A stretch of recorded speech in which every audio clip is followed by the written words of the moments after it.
Assalamualaikum warahmatullahi wabarakatuh.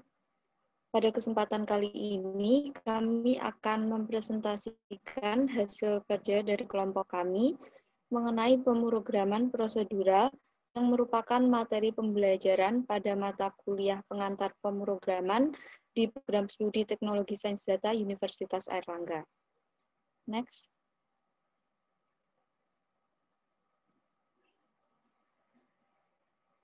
Sebelumnya, perkenalkan kami dari kelompok 8, mata kuliah pengantar pemrograman kelas A. Adapun saya sendiri, Nadia Mujahidatul Farhani, kemudian Muhammad Farhan Wirakusuma, Muhammad Reza Erfid, Hafiyah Hayroh Safro, Viola Rosa Indah Muya, dan Kotrotun Nida Al-Maulidiyah. Next. Dalam presentasi ini kami akan menjelaskan beberapa subjek, yaitu yang pertama, konsep pemrograman prosedural, kemudian yang kedua, perbedaan pemrograman prosedural dengan object-oriented programming, yang ketiga, operator-operator pada Python, yang keempat, tipe data dasar pada Python, yang kelima, perintah input dan print pada Python, dan yang terakhir, menjawab soal yang diberikan. Baik, selanjutnya akan dijelaskan konsep pemrograman prosedural oleh Viola.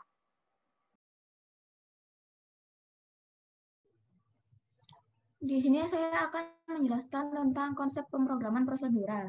Pemrograman prosedural dilakukan dengan memberikan serangkaian perintah yang berurutan. Berdasari oleh konsep mesin von Neumann, yaitu sekelompok tempat penyimpanan memori dibedakan menjadi memori instruksi dan memori data. Program dalam paradigma ini berdasarkan pada struktur informasi di dalam memori dan manipulasi dari informasi yang disampaikan tersebut. Kata kunci yang sering digunakan dalam paradigma ini adalah algoritma plus struktur data menjadi program. Contohnya adalah COBOL, BASIC, Pascal, Fortran, dan bahasa-bahasa tingkat tinggi lainnya. Next.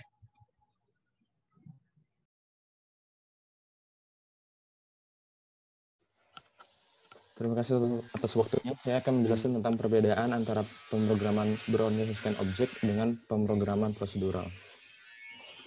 Untuk pengertian dasarnya, OOP atau Object Oriented Programming merupakan metode pemrograman yang berorientasikan pada objek yang dibagi menjadi kelas-kelas.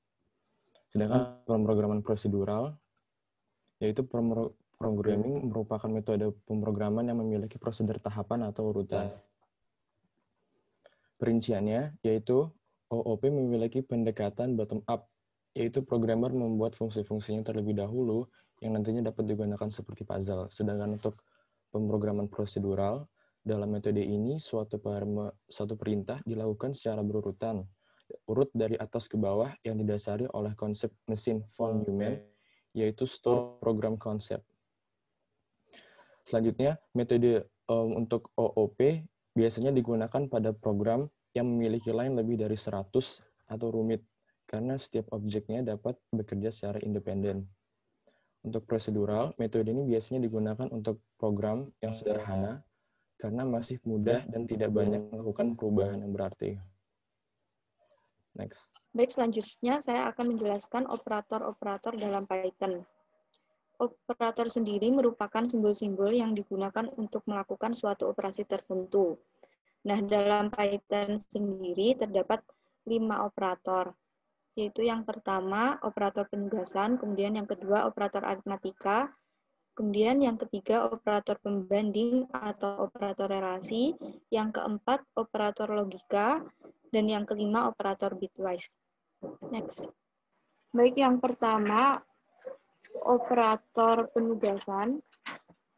Operator penugasan ini berfungsi untuk memberikan tugas pada suatu variabel. Untuk simbol yang digunakan, operator penugasan ini menggunakan simbol sama dengan. Selanjutnya, operator aritmatika. Operator aritmatika ini merupakan salah satu operator yang paling sering digunakan dalam pemrograman. Untuk fungsinya sendiri, operator aritmatika ini digunakan untuk operasi aritmatik pada variabel numerik.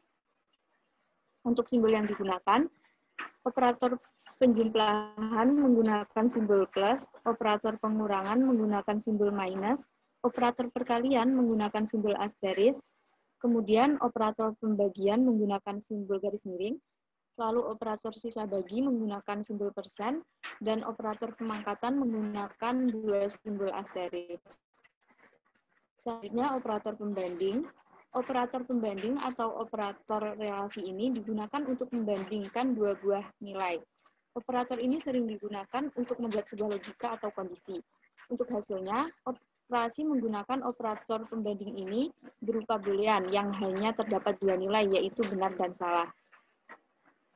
Untuk simbol yang digunakan, operator lebih besar menggunakan simbol lebih dari, kemudian operator lebih kecil menggunakan simbol lebih kecil dari, operator sama dengan menggunakan dua simbol sama dengan, kemudian untuk operator tidak sama dengan menggunakan simbol tanda seru dan simbol sama dengan. Kemudian untuk operator lebih besar sama dengan menggunakan simbol lebih dari dan simbol sama dengan, dan operator lebih kecil sama dengan menggunakan simbol lebih kecil dan simbol sama dengan. Selanjutnya, operator logika. Operator logika ini digunakan untuk membuat operasi logika seperti logika AND, OR, dan NOT. Untuk simbol yang digunakan, untuk logika AND menggunakan tulisan N dengan huruf kecil semua, kemudian logika OR menggunakan tulisan OR dengan huruf kecil semua, dan negasi atau kebalikan menggunakan tulisan NOT dengan huruf kecil semua. Selanjutnya, operator bitwise. Operator bitwise ini adalah operator yang digunakan untuk melakukan operasi berdasarkan bit atau biner. Untuk simbol yang digunakan, N menggunakan simbol dan, kemudian OR menggunakan simbol garis vertikal, kemudian XOR menggunakan simbol pangkat, lalu negasi atau kebalikan menggunakan simbol tilde, kemudian left shift menggunakan simbol left shift, dan right shift menggunakan simbol right shift. Selanjutnya akan dijelaskan mengenai tipe data dasar pada Python oleh Kotrotuniga. Tipe data dasar adalah sebuah media relevasi dan memori yang menjadi bawaan dan fasilitas dari suatu kompilator pemrograman. Tipe data dasar adalah elemen penting dalam sebuah pemrograman yang fungsinya sebagai tempat menyimpan informasi dan menjadi sarana bagi programmer untuk memudahkannya karena compiler dalam hal ini akan secara langsung mengelompokkan data yang diinput. Kelompok ini berdasar pada pembagian data yang sudah dibuat dan dipahami oleh program sejak awal. Tetapi, terdapat juga beberapa bahasa pemrograman yang menyediakan fasilitas untuk mendefinisikan tipe data dasar baru, yang tentu saja akan memakan waktu lebih lama.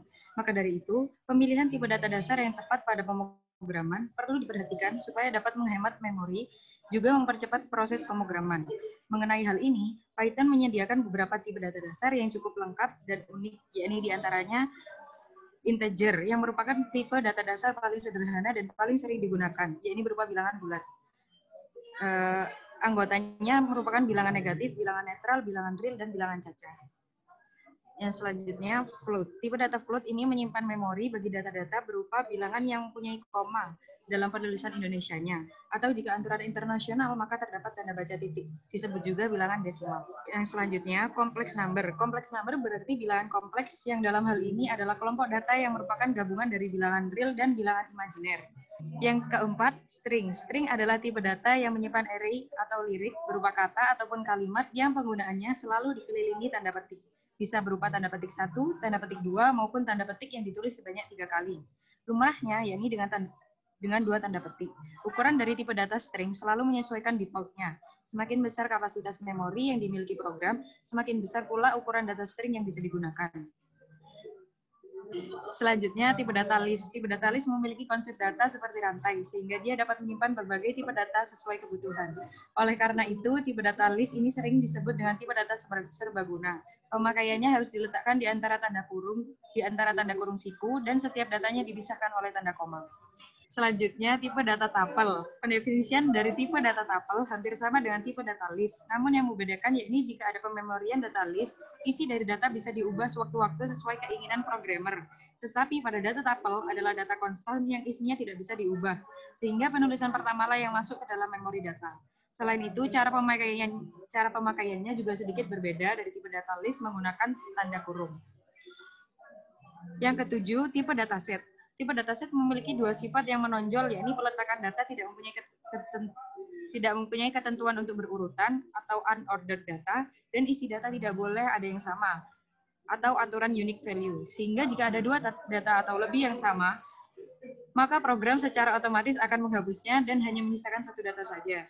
Tipe dataset ini tidak menerima isi data berupa nilai list, dictionary, dan nilai set itu sendiri, melainkan hanya menerima number, string, dan sejenisnya. Hal ini berhubungan dengan pada kebiasaannya bahwa tipe dataset digunakan dalam penerapan himpunan matematika, seperti irisan, gabungan, dan lain-lain. Pengaplikasiannya harus berada pada antara dua tanda kurung kurawal dan masing-masing data dipisahkan oleh tanda koma. Nomor 8, tipe data dictionary.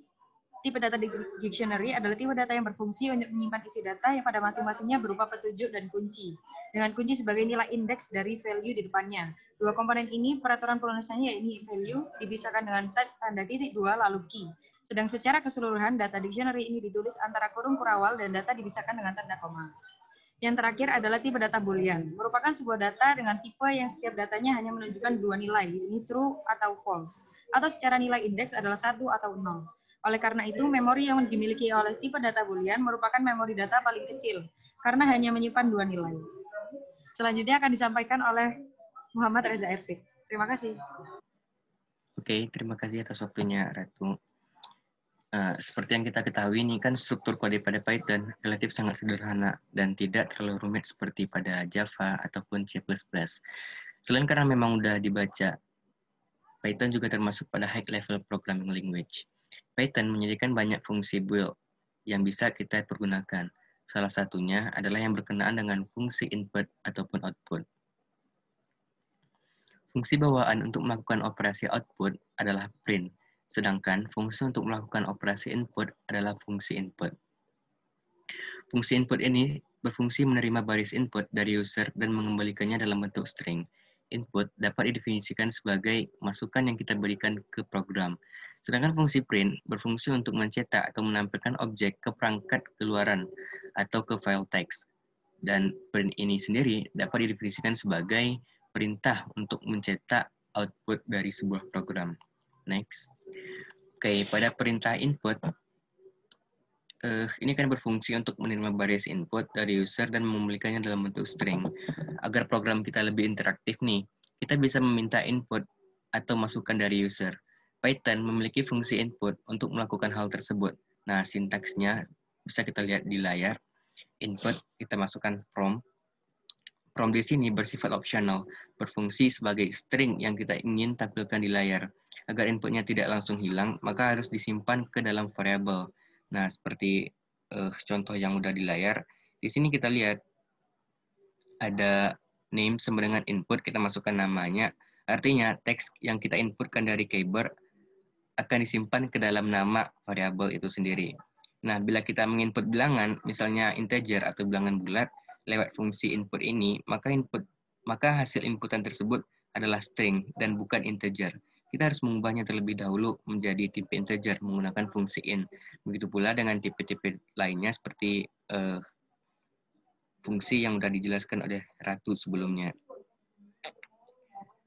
Dan jika kita lihat di sini, fungsi input itu sendiri hanya menerima satu buah parameter saja. Dan untuk nilai kembalikan dari fungsi input, akan membaca sebaris input umumnya via keyboard sampai dijumpai karakter new line atau kita menekan enter dan mengembalikan string dari input tersebut. Fungsi input digunakan untuk mengambil data angka, sedangkan raw input untuk mengambil teks. Sedangkan pada Python 3 cukup menggunakan fungsi input saja, karena fungsi raw input telah disederhanakan menjadi input dan fungsi raw input dihilangkan pada versi ini. Oke, next. Selanjutnya adalah operasi output menggunakan fungsi print. Seperti yang udah sering kita praktekkan, kita menggunakan fungsi print untuk menampilkan data ke perangkat keluaran standar. Nah, sintaksnya kita bisa dilihat di layar, print, terus kita masukkan parameternya. Di sini kami ambil kelompok 8 dengan menggunakan tanda kutip 2. Selain mencetak ke layar, kita juga menggunakan fungsi print untuk mencetak data ke file. Oke, next.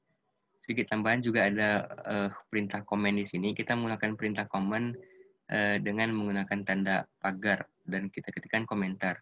Sehingga komentar yang kita ketikkan di codingan tidak akan muncul pada output. Memang terlihat sederhana jika hanya menggunakan kasus sederhana yang kita pelajari pada presentasi kali ini.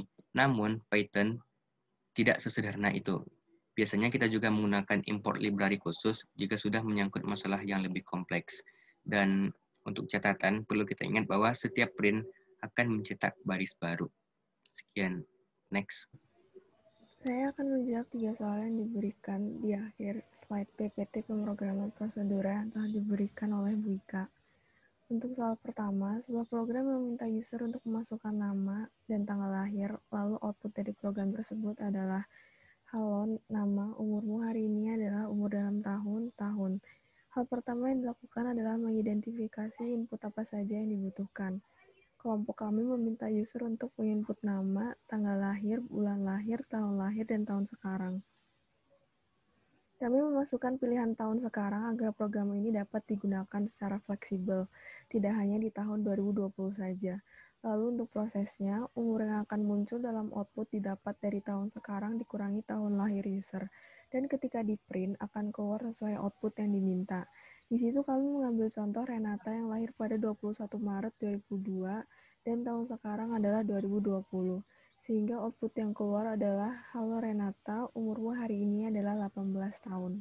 Next. Untuk soal kedua, sebuah program yang meminta user untuk menginputkan alas dan tinggi segitiga siku-siku. Lalu output dari program tersebut adalah panjang sisi miring segitiga. Pertama-tama, karena dalam proses mencari sisi miring menggunakan rumus Pythagoras, di mana C kuadrat sama dengan A kuadrat ditambah B kuadrat, atau C sama dengan akar kuadrat dari A kuadrat ditambah B kuadrat, proses di sini membutuhkan square root. Kita mengimport math as MP. Lalu untuk inputnya adalah nilai alas dan tinggi segitiga. Kami menggunakan float karena nilai alas dan tinggi segitiga dapat berupa pecahan. Lalu untuk prosesnya, seperti yang dikatakan tadi, menggunakan rumus Pythagoras di mana sisi miring sama dengan akar kuadrat dari alas kuadrat ditambah tinggi kuadrat. Outputnya adalah panjang sisi miring segitiga. Mengambil contoh jika alasnya 3 dan tingginya 4, maka sisi miringnya adalah 5. Next. Untuk soal ketiga, sebuah program yang meminta user untuk memasukkan harga barang, lalu output dari program tersebut adalah harga akhir barang yang telah dipotong diskon 30%. Pertama-tama untuk harga, kami menggunakan float karena terkadang ada harga yang berbentuk pecahan seperti di supermarket biasanya tertulis 29.999,99. Untuk prosesnya, diskon yang diminta adalah 30%. Untuk mendapatkan harga akhir barang sama dengan harga dikurangi diskon dikali harga, dan outputnya adalah harga akhir barang. Sebagai contoh, jika harga awalnya adalah 20.000, harga akhir barangnya setelah didiskon 30% menjadi 14.000. Next. Terdapat quotes dari Martin Fowler yang berbunyi, "Any fool can write code that a computer can understand. Good programmers write code that humans can understand." Di sini kami telah berusaha untuk membuat program sederhana yang dapat dipahami orang-orang. Next. Oke, di sini ada daftar pusaka yang kami gunakan untuk menyusun PowerPoint ini. Sekian presentasi dari kelompok 8 mengenai pemrograman prosedural. Mudah-mudahan apa yang kami sampaikan bisa bermanfaat untuk yang melihatnya. Sekian, terima kasih. Kami sudahi dengan Assalamualaikum warahmatullahi wabarakatuh.